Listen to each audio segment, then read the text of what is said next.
crossroads can be spiritually. It can be physically. At every crossroads, we have one of two choices. We either choose to go forward or choose to go backward. Those ungodly emotions, I have a choice in that epoch moment of being in that decision. If I would alert my spirit man to thinking, I've encountered an atmosphere.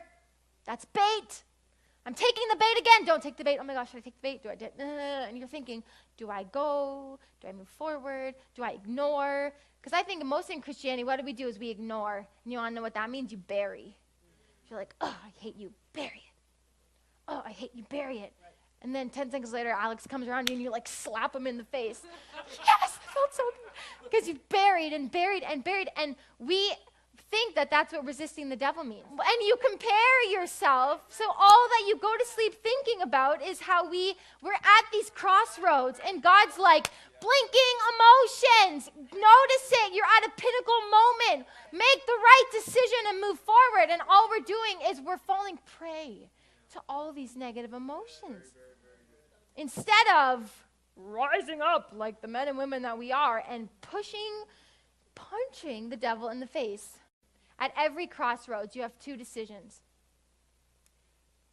You have the decision, and this is what the Lord said to me about a couple of months ago. You have the decision to be a natural human being. A negative situation happens to you or something that frustrates you. And you have the ability to, how we are supernatural beings, because we are sons and daughters of light. We have the ability to have what started in the spirit turn into the flesh. By thinking that this thing just came after me and this anger atmosphere that I just encountered, we just fall prey to it because we're natural beings.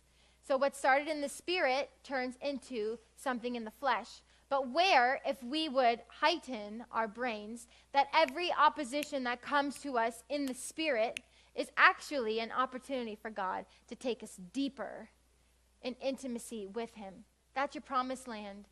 And the Lord wants to pour it on you, but he keeps bringing you up to this epochal, which will enable the hand of God to move, to position yourself. And you know what the devil does? Because he can see in the spirit sometimes what you can't see. So you're at this epochal moment, and you're like, I'm so strong, I'm so strong. And the devil's like, make her look at her cheeks. I hate myself. And you miss it, and you go around the mountain, and you're like, God, why am I still here? And you sound like Jonah. One of the things that we say in the MacDonald family to get the devil to shut up is, I have too much seed in the ground.